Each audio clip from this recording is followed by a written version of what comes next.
Hello mga ka-MV! Ngayon ay matutunghayan natin ang ika-9 na kabanata ng Innocent Date. Pero bago nating simulan ang ating istorya, ay paki-like at share po sana ng ating video. Paki-click din ng subscribe button at bell icon para lagi kayong updated sa aking mga susunod na uploads.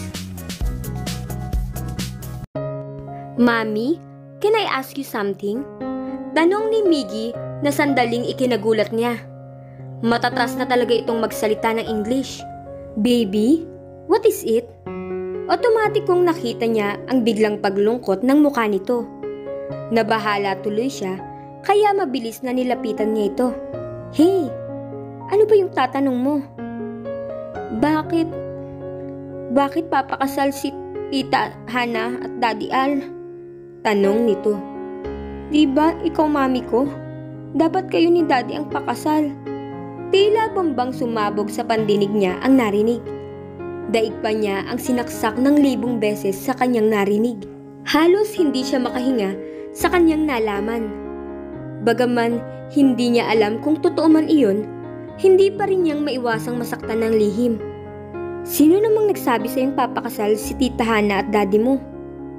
Sinadya niyang huwag ipahalata sa anak ang tila pagsisikip ng hininga niya. Si Tita Hana, tugon nito. Tinatanong niya ako kung papayag daw po akong maging mami siya. Papakasal na daw kasi sila ni Daddy eh. Ramdam ni Cassie ang biglang pag-iinit ng sulok ng mga mata niya. Ngunit mabilis siyang tumalikod para itago iyon sa kanyang anak. Ganun pala kasakit ang katotohanan iyon.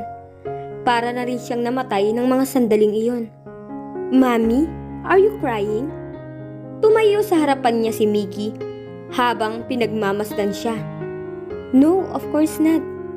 Mabilis na pinahid niya ang kanyang luha. Baby, aalis na tayo rito. Okay lang ba sa'yo? Ikinulong niya ang mukha nito sa kanyang 2 palad. Pero bakit po? Kung papakasal na ang daddy mo, kalabisan na nandito pa tayo. Hindi na tayo dito dapat nakatira. Naiintindihan mo ba ako, anak? Pero ang sabi po ni Tita Hana, aampunin daw po nila ako ni Daddy Al kapag kasal na sila. Para maging legal na daw nila akong anak ni Daddy. Lihim na nagalit ang loob ni Cassie sa narinig. Alam niyang bata pa ang anak niya at wala pa siyang sapat na batayan sa mga naririnig mula rito. Pero hindi hahabi ng ganong salita ang anak niya kung hindi totoong may nagsabi ng mga bagay na yun dito. No, hindi ka nila pwedeng kunin sa akin, baby. Kaya dapat na tayong umalis dito. Naiintindihan mo ba si Mami? Inosenteng tumango naman ito. Opo. Nang makatulog si Miggy ng gabing iyon, saka kumilos si Cassie para ilabas ang malaking maleta mula sa taguan. Walang tigil ang pagtulo ng kanyang mga luha nang isa-isang ilagay doon ang mga gamit nilang mag-ina. Oh God, bakit kailangan maging ganito kasakit? At isipin pang may balak pa si Al na tuluyang kunin sa kanya ang kanyang anak. Tapos na niyang ilagay ang mga gamit nila sa maleta nang marinig niya ang mahinang katok mula sa pinto. Mabilis na pinahid niya ang kanyang mga luha. Saka inilagay muna sa ilalim ng kama ang maleta. Pagbukas niya ng pinto, ilang saglit na natigilan siya nang mabungaran sa labas si Al. Halatang bothered ang mukha nito sa tingin niya. Hi, matutulog ka na ba? Tanong nitong saglit na napakunot noo nang waring mapansin ang bakas ng luha sa pisngi niya. Umiyak ka ba? Naku, hindi. Mabilis ang ginawa niyang pag-iling. Medyo sinisipon kasi ako. Napatango ito. Can we talk, Cassie? Tanong nito. Kasual na tumayo siya. Sure. Marahil ay sasabihin na nito sa kanya ang nalaman niya mula kay Miggy kanina. Nang magpauna itong maglakad patungo sa veranda, ay sumunod siya rito. Matagal niyang pinagmasdan ang malapad na likod ng binata. Sobrang mamimiss niya ito. Nakakalungkot lang isiping magiging pag-aari na ng ibang babae ang lalaking minamahal niya. Sana ay madali niyang makalimutan ito. Sana. Ang seryoso naman ng isa dyan. Tila gusto siyang patawanin pagkarating nila sa veranda. Bahagya lang siyang ngumiti sa biro nito. Ikaw din naman ah. Ano ba yung sasabihin mo? Noong biglang sumeryoso ang anyo nito. Naasiwa siya sa matagal na pagtitig nito sa mukha niya. Pagkatapos nun, ay pumunta ito sa isang cocktail table sa gilid ng veranda at kinuha ang alak na nakapatong roon. Binuksan, saka sinalinan ang 2 kupitang naroon. Ibinigay nito sa kanya ang isa. Tinanggap niya iyon. Lalasingin mo ba muna ako bago mo sabihin ang gusto mong sabihin? Nakuha pa rin niyang magbiro. Nope. Bahagya itong ngumiti. Saka nakipag-cheers. Sabay silang lumagok ng alak mula sa kopita. Pagkatapos ay nakita niyang pumormal na ang mukha nito. It's about Miggy. Maganda siguro kung yeah, I know. Putol niya sa sasabihin nito. Alam kong gusto mong maging legal na ama ni Miggy. Pero kahit anong mangyari, hindi ako papayag na mawalay sa akin ang anak ko. I am marrying Chi. Don't worry, masyadong mabait si Chi at magiging maganda ang kinabukasan ko at ng anak ko sa kanya. Napakagatlabi siya. Hindi niya gustong magsinungaling. Kitang-kita niya kung paano napatitig ang anyo ng binata. Matagal itong hindi nakakilos sa tingin niya. Waring sobrang nabigla ito. Is that final? Matagal bago nitong nagawang itanong iyon. Nalilito siya sa nakikitang kalungkutan sa anyo nito. Hindi niya napigilan ang pagpatak ng luha mula sa mga mata niya. Kung alam lang nito ang katotohanan. Ngunit hindi niya gustong maging kaawa-awa sa paningin nito. Then why should you cry a river like that? Tila pinilit lang nitong matawa sa nakitang itsura niya. Ganyan ba ang ikakasal? Pinilit niyang ngumiti habang tumatango. Thanks for everything, Al. Bukas ay aalis na kami ng anak ko rito. I'm resigning too. Matagal na hindi kumilos si Al sa pagkakatayo nito. Nakapamulsang tumingala ito sa langit. Hindi niya maunawaan ang sobrang katahimikan nito. Malalim ang buntong hiningang pinakawalan nito makaraan ang matagal na pananahimik nito. Ganito nga siguro talaga ang buhay. Yung mga bagay na akala nating magiging atin, hindi pala. But anyway, that's how life is. Bahagya siyang nalito sa sinabi nito hanggang maramdaman niya ang paglapit nito. Humalik ito sa pisngi niya. Pagkatapos, mahigpit siyang niyakap nito. Best wishes, Cassie, sabi nito, saka mabilis na kumalas sa kanya. Pagkatapos ay biglang nagmamadaling tumalikod na ito at mabilis ang hakbang na lumayo. Nagunahan sa pagpatak ang luha niya habang sinusundan ito ng tingin. Tama ka, Al. Buong akala ko rin ay magiging akin ka. Pero hindi pala. Hindi pala. Kitang-kita ni Cassie kung paano bumalong ang masaganang luha ng kanyang tita nang makita siya nito. Maging si Miggy ay mahigpit na niyakap nito nang sabihin niya ang anak niya ito. Ramdam niya ang mahigpit na pagyakap nito at malakas na paghagulhol nang yakapin siya nito. Diyos ko, salamat at naisipan mo akong puntahan, anak. Napakalaki ng kasalanan ko sa iyo at alam kong wala nang kapatawaran iyon. Pero gusto ko pa rin humingi ng tawad. Patawarin mo sana ako. Pagkatapos, lalo na itong humagulhol ng iyak habang yakap-yakap siya. Nabagbag ang loob niya sa nakitang pagsisisi sa anyo nito. Halos namumuti na ang lahat ng hibla ng buhok nito. Matanda na ang itsura nito. At waring lalo pa itong pinatanda ng mabigat na anyo nito. Nangirid ang luha niya nang gumanti ng yakap dito. Wala na ho sa akin yung tiyang. Kung hindi ho nangyari yun, ay wala ho akong Miggy ngayon.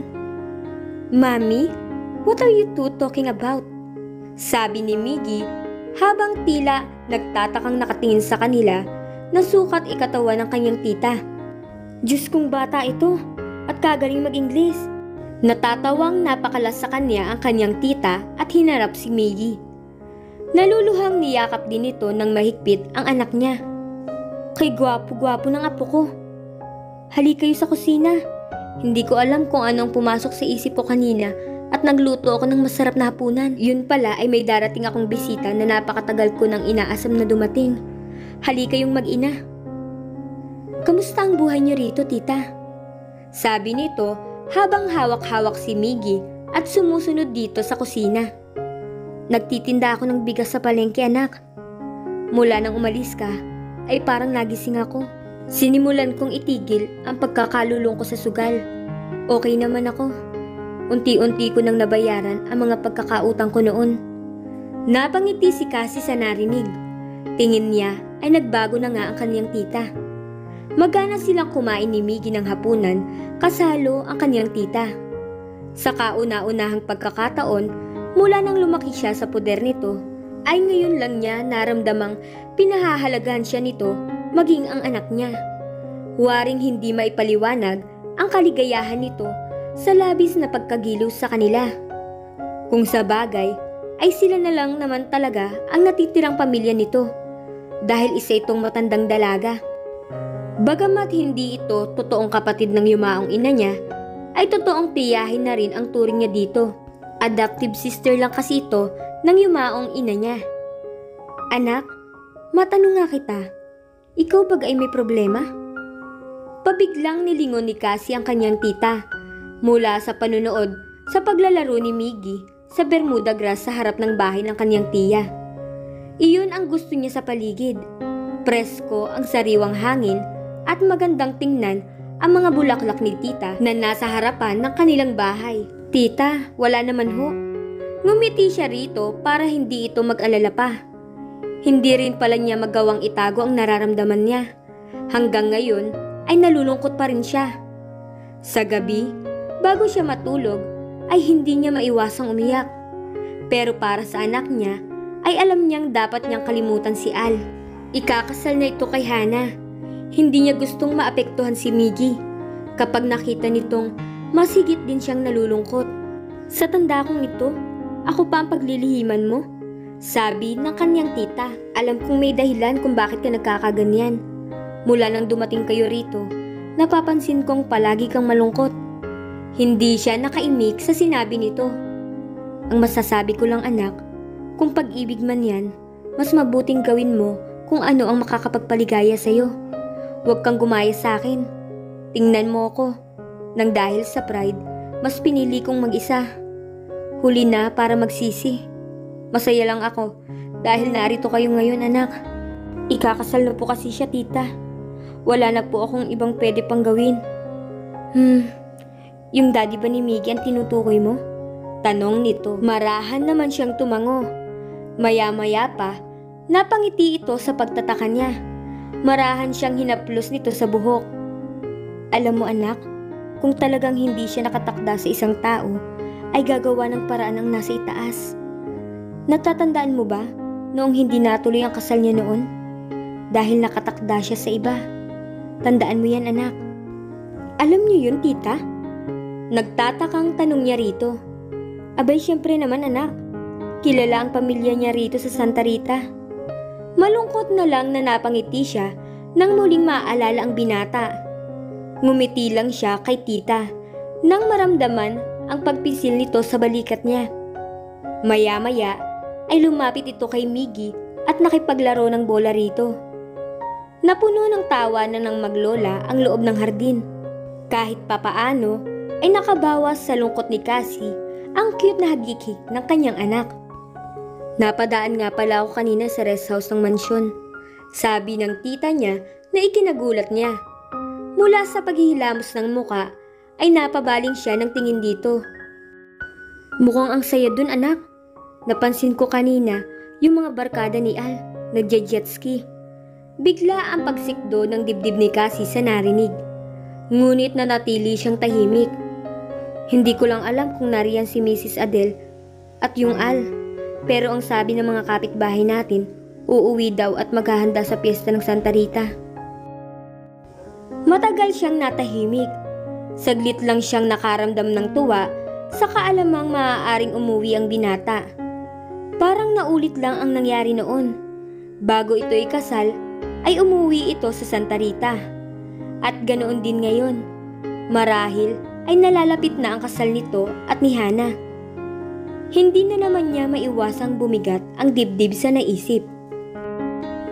At dito na po nagtatapos ang ika-9 na kabanata ng Innocent Date. Abangan niyo po ang susunod na mangyayari.